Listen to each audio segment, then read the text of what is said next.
Hello, everyone, and welcome to Management Q's webinar series on the art of effective management.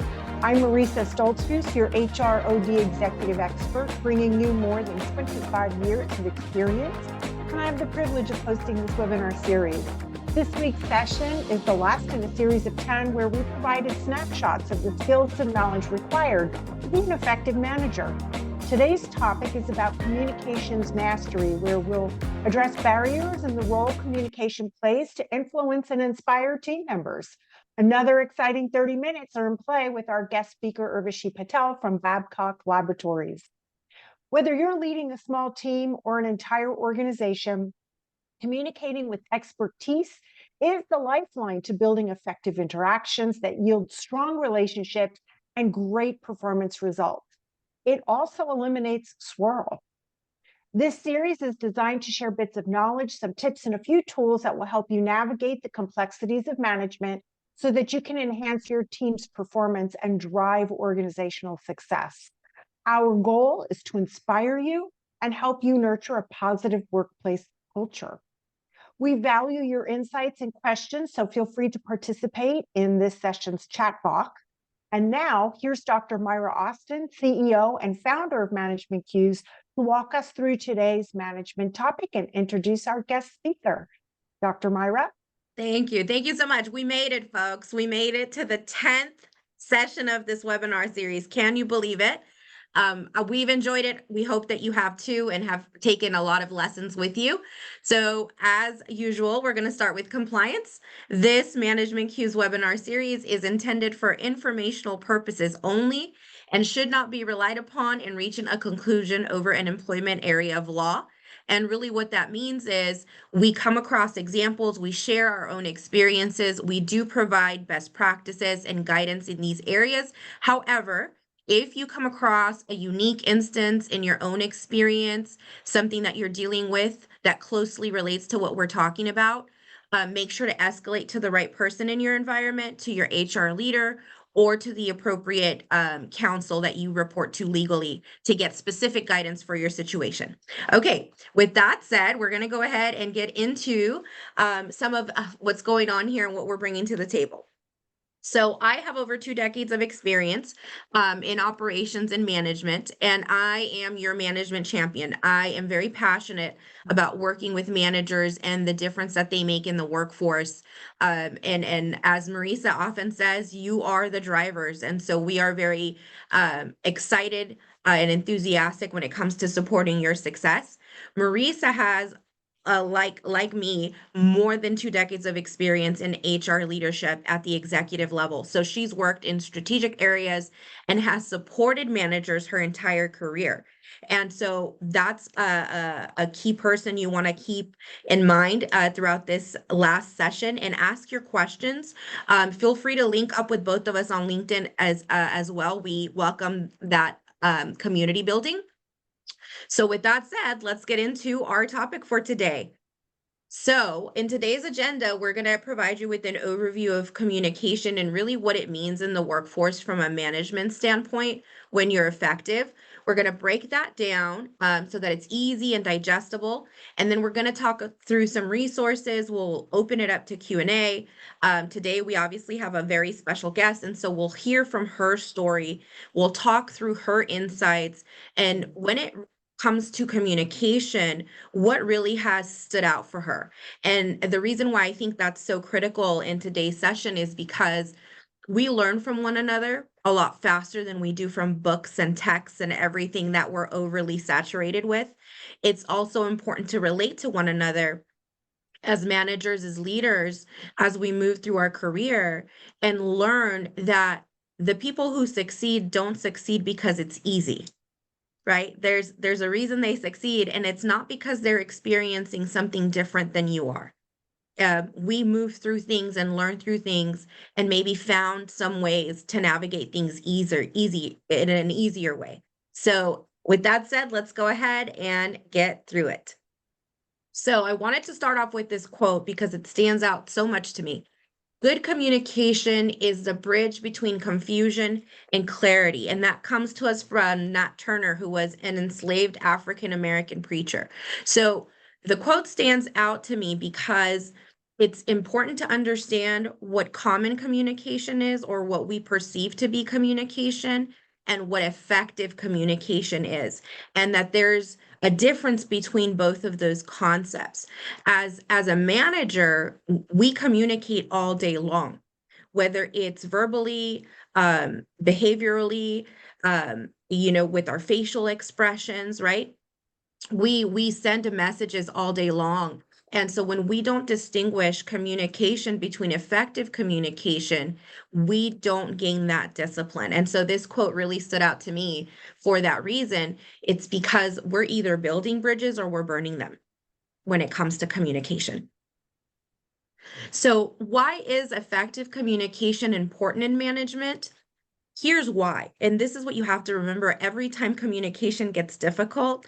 This is what you have to kind of look and think through. Managers must provide team members with complete and accurate information. We are responsible for being informed and disseminating the appropriate degree of information. It's part of being effective.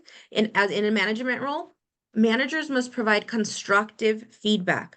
We have to be able to provide corrective action. We have to tell people how to improve.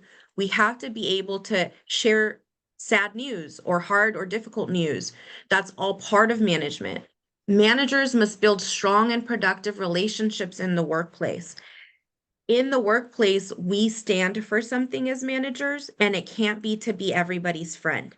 We have to build strong relationships. That is not the same as being friends with everybody, right? So building strong professional relationships is a different thing. It requires tact, it requires professionalism, it requires an understanding of the roles that we're interacting with. Managers must understand organizational goals. That means you can't just be focused on your department and what your department is doing. You must have a sense of what's happening in a bigger picture across the organization, and what your leaders are prioritizing, what they feel is important, and why they think it's important. What is that linked to? Managers must be able to speak to their own personal and professional goals. You just can't be one of the bunch if you're going to be an effective manager. You have to know what you're bringing to the table. You have to define who you want to be. What do you want to achieve? Whether it's personally or professionally, it could be a personal goal that you're working towards and why you're working so hard, and that's okay. And it could be a professional goal. Whatever it is, you need to have those things defined, and you should be able to articulate that to your leaders so that they could see where the alignment happens between what's happening in the company and what's happening with you as a person. Managers must ensure accuracy, right? Make sure that if you make a mistake, it's okay, correct it. Make accuracy one of your goals in communication. Managers must improve the team experience. You're a gatekeeper, you're the driver. You own a lot of the experiences that take place in the workplace. And so taking ownership of that usually makes you a little bit more engaged and aware of what you can contribute to it. Managers must improve productivity. Managers are there to manage, and we manage in order to get certain outcomes to happen. So when those outcomes aren't happening, there's something not working with what we're doing and in the execution of our role. Marisa, did you have anything to add to that I have loaded slide? so much to add to this particular slide, but these 8 points cannot be done really well or cannot exceed expectations unless you're communicating effectively. It is something that you have to work on every day. And it's not something that you can at some point say, hey, I've mastered this, I'm good to go. No, no, because there's going to be another diverse personality that's going to step into your world and say, guess what? You didn't communicate well. So this is something that we work on all the time. Yeah, as effective managers, and I've said this in other sessions, in our prior sessions, it's not about perfection. So don't think that it's about perfect. It's about progress, and it's about building the muscle, right? And the muscle, you continue to build it or it goes limp. That's how muscles work, right? So it's about practice and getting to a point of mastery. Okay, so here's the big distinction. Here's what I see missed often in communication, both professional and personal. Communication is simply the flow of information from the first party, who is the sender, to the second party, who is the receiver, irrespective of whether the recipient has properly downloaded or processed the information or message. So that's a one-way street. That literally is just talking, right? Literally just sending it one way and not caring whether it landed where it was supposed to, whether the person even heard you, right? And whether you are getting what you need out of that exchange. So it's none of that. Effective communication is all of that, right? So effective communication is the flow of information to the receiver in the manner the sender intends for it to be received. So that means when I say, Marisa, your blouse is black, Marisa understood her blouse is black, right? We're on the same page. This means communication is provided, it is received, and it is confirmed to be understood. So that's me saying, Marisa, is your blouse black? Yes, Dr. Myra, my blouse is black. Okay, check, received, right? And it seems simple, but we forget to think in this way when we're communicating with people. We assume that because we said it, that it was understood. So there is a complete exchange of information that has taken place. It's a two-way street, right? And so that's the difference between communication and effective communication in the workplace, between managers and team members. This is the secret sauce. It's not assuming that because you said, get this project done, that they're going to know how you want the project done, on what time, when it's due, and what your interpretation of success of that task or project is. So that's why it's so critical to management. Anything to add to that piece, Marisa? Nope, that's loaded. Loaded. All right. Well, and here are the challenges that take place in the workplace for managers when we don't distinguish communication from effective communication. Okay. We have communication barriers. We have mixing of work and personal communication. We have misinterpretations. We have poor listening skills at the table. We have a lack of fact-based communication.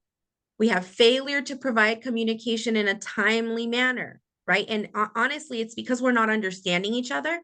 And it comes down to those distinctions we just went through. Is communication taking place, or is effective communication taking place? And are we asking ourselves that? Privacy concerns, right? Confidentiality. Are people sharing more than they should, right? Do they understand how confidentiality should work? A lot of people in the workplace misinterpret HIPAA, right? They don't understand that that only applies to a certain type of confidentiality, not everything. Use of negative language, right? And that's not necessarily cursing. It could be somebody who's always negative, constantly saying no, constantly saying, I hate this, or saying this sucks, right? Like, think of the people around you that express themselves that way, because they might not realize that they're being ineffective communicators versus addressing whatever is bothering them in the right way. Lack of follow through. We don't see it all the way through, right? Me asking Marisa the question about her blouse was me following through on whether she got the message I intended for her to receive. Lack of company-wide communication standards. Now, this is a big one, and it doesn't fall completely on the managers, but you have to know to look for it, right? Does your company have a standard around how long someone should take to respond? Does your company have an email etiquette that they want you to follow? Does your company have a solid HR leader who's looking at these areas to help you and support you as an HR leader, right? So, Marisa, when a lot of these things happen, you're the one who's fixing it at the tail end, right? Once it's gone too far. Do you have any feedback from that? Well, this last point is so important because it's all about consistency, right? And communication in and of itself is about being consistent. How are you communicating? Are you providing one-on-ones for your team members? Are you ensuring that they get individual attention as well as team attention? There's so much bundled into all of this that can create a barrier. But this is, and the use of negative language, I can't stress that enough. If you can take the negative words like we can't do that, or we've never done that before, or that's not how we do things around here, or any of those statements, and then turn them around into a positive, you will literally change the culture of your department, of your team, of your eventually of your organization. Yeah, and don't fall into the trap, because remember, your role is different. As a manager, your role is not to buy into what everybody is doing. Your role is to lead them out of it. So we'll continue to talk, but it's such an important differentiator. That's the difference between a manager and an effective manager. Okay, so taking a peek at communication styles. So to me, it's really important to understand my organization holistically when I'm running an organization and when I'm, working with teams. It's important to understand that we're all different, and to see that not as a barrier, to see it as part of the beautiful situation that we're blessed enough to work with, right? It's an advantage. It's an advantage. And so we have to start as managers by knowing that we all have different communication styles. So the reason you're probably frustrated, the reason there's disconnect, the reason these things happen is because we're different and we have different experiences, different biases. No communication style is better than the other. That's the second lesson that managers should really buy into, because it helps you elevate your way of thinking so that you don't think, oh, why couldn't they just do this? No style is better than the other. Chances are we're not taking the time to understand who's on the other end and communicate in a way where there's an understanding and we can meet each other. We all have naturally hardwired behaviors we gravitate towards. The reason that's so important is because if we communicate a certain way and we know that it irritates the other person, we're probably going to stop doing that, because we know that their response to that type of communication is a negative one. And that's very, very strategic in nature, and it takes a lot of discipline to get there. But just know that sometimes we think that person is problematic. Sometimes we think that there's a problem we can't fix, and that's just not true. Sometimes we're the problem. Sometimes we're the problem, A. So first check yourself. Always first check you and the environment you're creating. And then second, great nugget there. And then second, pay attention to how people respond to certain things and see if maybe there's a little bit of shifting that needs to happen for the outcome to be what you need, because that's part of your role, is to get the outcome, not necessarily to build friendships, right? It's to get the outcome. That's the objective. Our behaviors are predictors of how we like to do things. So when you enjoy communicating with somebody, you tend to behave differently because you want to talk to them. You want to engage with them. You want to partner with them. And so that can start to change once you start to learn different communication styles exist. There's a certain way that somebody likes to receive information, and just a little change on your end can make a big difference, right? These are the things that you can predict because you understand communication style. We don't adjust to our behavior or communication style to our audiences, we disrupt the flow of communication. So when we don't do this, we're the chaos, we're disrupting versus bringing things together as managers. So it's important to know and recognize that these things are, and that they're not bad. They just are. So we need to understand them. All individuals must find their balance when effectively communicating. We must all discipline our styles because, as we just discussed, everybody has different styles. So if you're going to succeed in the workforce, you have got to adapt and adjust your style based on who is in front of you and who you're directing. Anything on that piece, Marisa? You have to stay on point. You have to stay disciplined, because the moment you let your guard down, you're going to say something to somebody who's going to misinterpret it. It's a very powerful lesson when it comes back, to remind you, oh my goodness, I didn't do this well. So, and that's a great example. So that's an example of maybe it wasn't the issue, it was the communication style that triggered the person, right? Yep. Big lesson there. Okay. So we're going to talk about this briefly and not as much as both Marisa and I would like to, because Marisa actually has done quite a bit around work around DISC, and I have used it operationally, strategically with my teams, right? So we both have different experience, but we're both pretty experienced with using and training on DISC.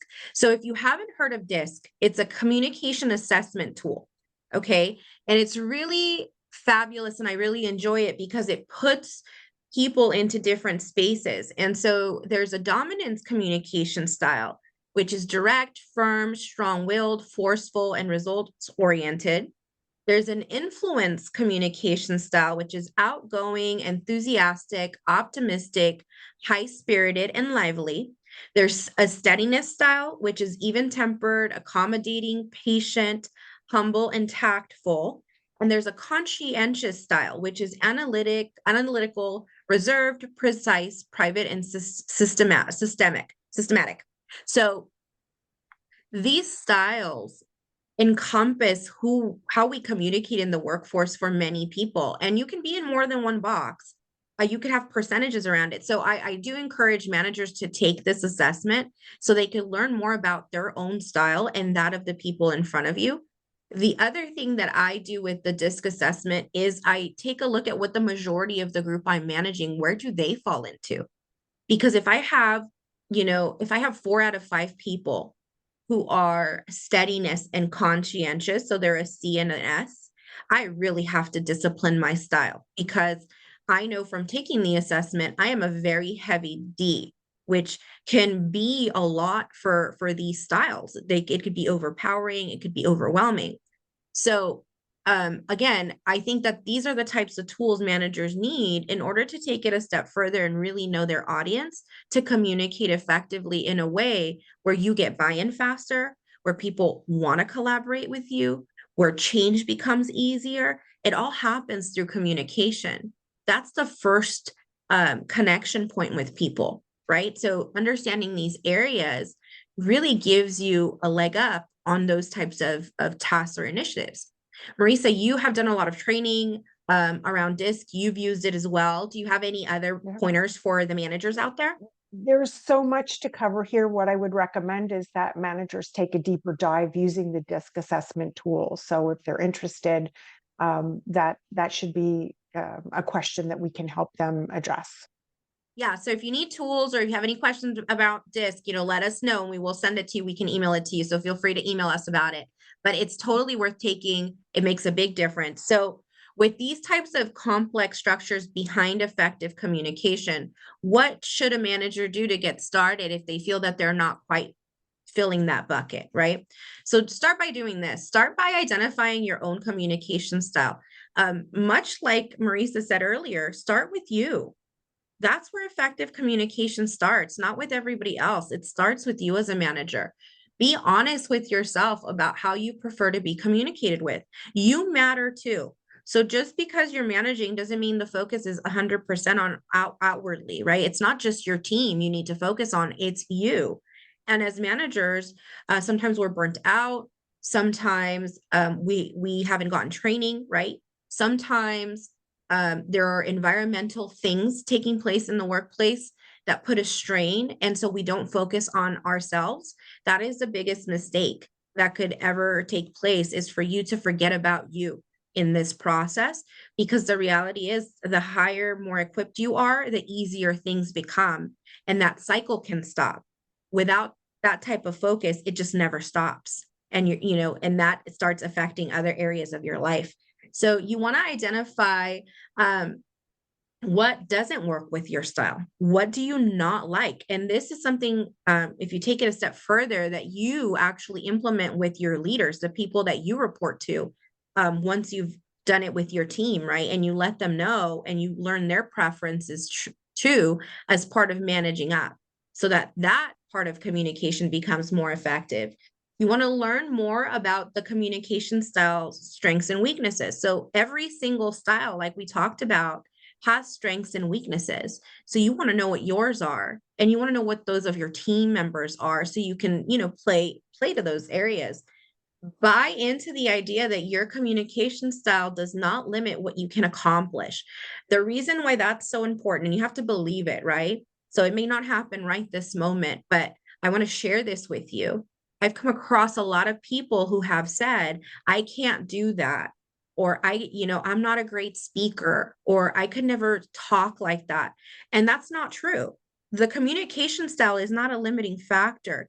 It's usually the training, the discipline, and the exposure, which are all things that are accessible. It's just understanding that you need to stop telling yourself that story, right? Because you're believing it, right? That's the lesson. Okay, so before I bring Urvashi up to share her thoughts and story, I wanted to share a little bit about her.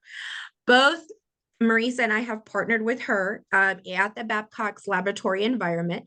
And, it's been such a great journey to see her blossom and grow. And she's such a great operations executive that we felt she'd make a great panelist for our session today, for you to hear from somebody who has scaled, in her career and is continuing to help a company scale and grow at the executive level. So communication from both from a manager up and from up down to a manager, we don't talk about that very much in the workforce, right? And we don't talk about what do executives look for.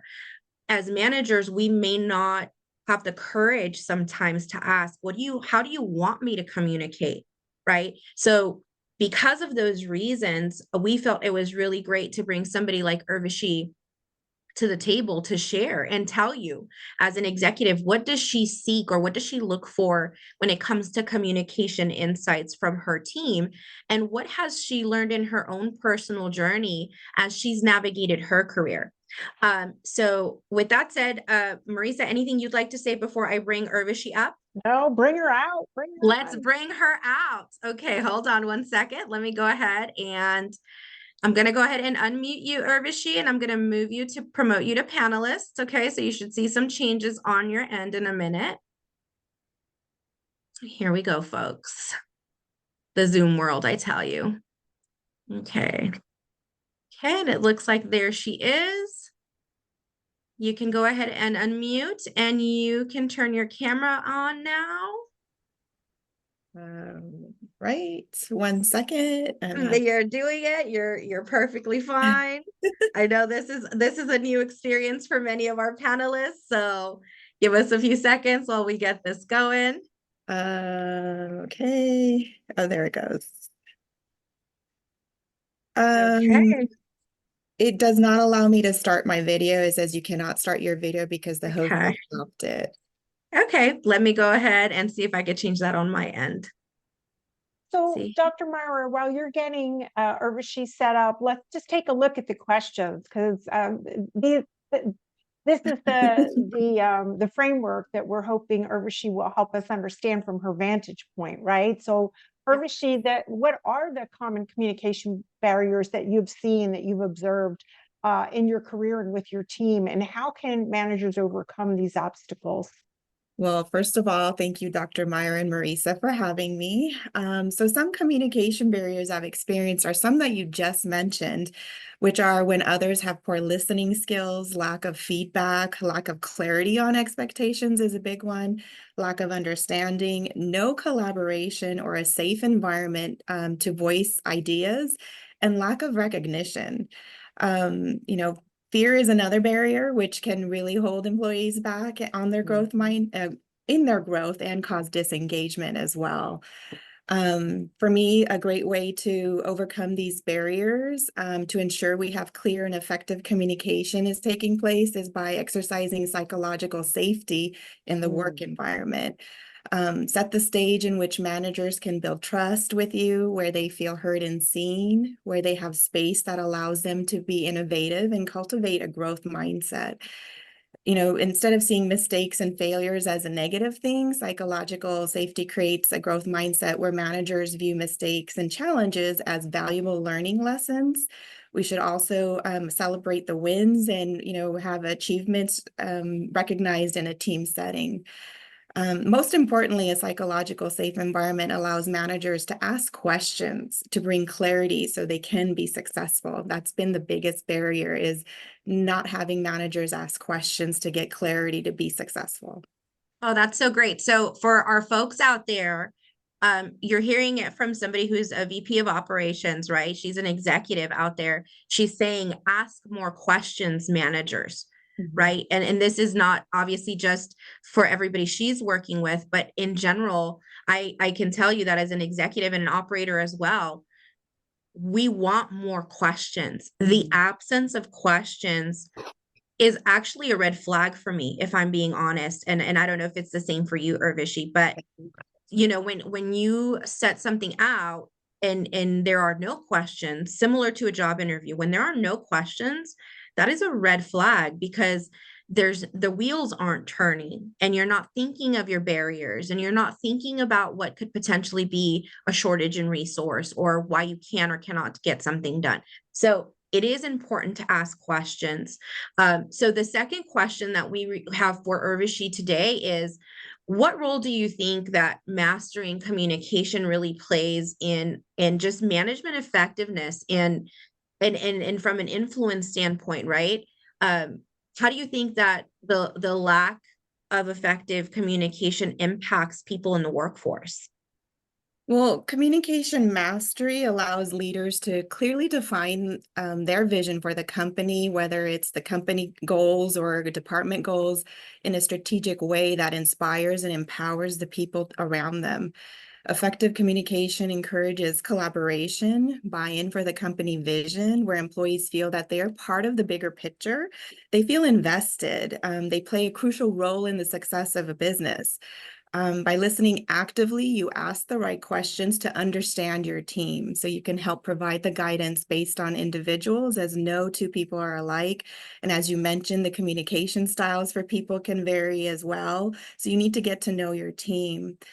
Every team member needs to feel that they're heard and valued, which then builds the team's confidence. Leaders who master the communication create an environment where ideas flow freely, leads to better decision making, and leads to radical candor within the team. Yeah, absolutely. And I've seen this before. I've seen Urvashi exercise this. I've seen Urvashi grow in her own communication style, which is really great. Just before we close it off, and I know we're a little bit over, but this is the very last session. So if you can stay tied in, please do. Urvashi, what would you say has been the biggest lesson around effective communication that you've learned in your journey? A biggest lesson is, especially for me, is getting that clarity, even for myself, when I'm talking to my boss, and knowing, getting clarity on what my expectations are, what are they asking, trying to understand, because that's the whole receive and give type of communication. Am I really clearly understanding what I'm being told? And then doing that whole, this is what I hear, this is what I've heard, and getting that clarity, because that communication, the lack of communication or the understanding between two people can totally just derail anything that you're trying to do. And for me, it's just getting clarity and understanding, especially the communication of what you're receiving and giving.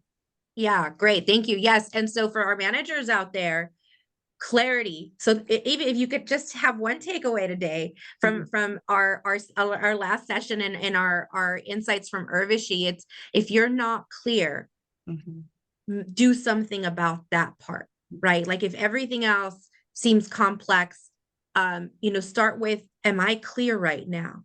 Because that usually will take you to the next step versus just running and going, and I'll figure it out along the way. Right, Yeah. Marisa? Well, if you don't have any questions, you're not clear. Yeah, it's that, and that's why it's such a red flag. It's because if you're clear, and I'll say this is another part around communication, and I've seen Urvashi do this even with me when we're partnering on projects, is I'll rephrase what I just heard, right? I'll paraphrase, and that's for me to communicate to the sender that this is how I understood it. Right. So if you make that a discipline, you're that much closer to effective communication, but you're also showing your leaders, right? That you're taking the time to really listen and understand, because sometimes and this is true, at least from my experience, I can tell when somebody doesn't get it and still doesn't ask questions. I could see it on their face. So the other thing is this, we sometimes can't hide it. And so there's no point in hiding it. It's just better to ask the question. Okay. All right. Well, we're going to go ahead and get through this. Urvashi, thank you so much for your insights and for sharing your experiences with us today. We're going to go ahead and keep moving here, and we're going to go ahead and wrap up our key takeaways. So these are our key takeaways around effective communication.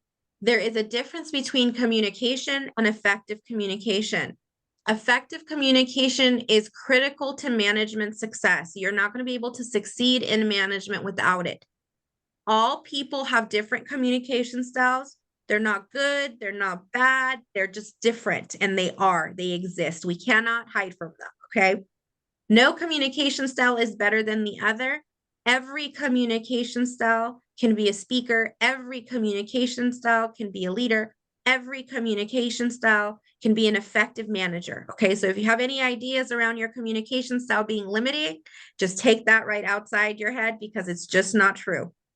Take the time to learn about how you communicate and how others perceive you, and do it strategically. It's not about what opinion they have of you, okay? It's how they respond to you. So make that distinction. All successful managers learn and work towards effective communication. All functions of management require effective communication to be successfully realized. So if you're going to be good in any of the functions we went over in this series, you have got to step up your communication. Okay. All right, Marisa, I'll head it over to you for closing thoughts.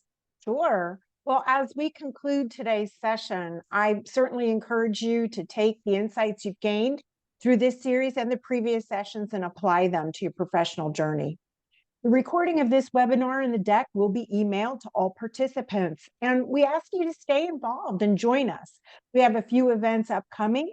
Maximum return on investment for management training is scheduled for virtual session on April 4, or you can join us for an on-site mastery session where we are talking about mastering team member accountability on Saturday, April 27th at the Fullerton Community Center in SoCal.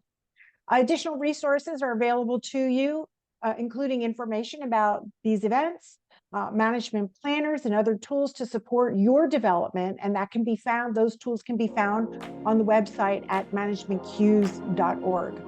Connect with us on Instagram, Facebook, LinkedIn, and YouTube to stay updated on events, to submit your questions, and or just to share your feedback.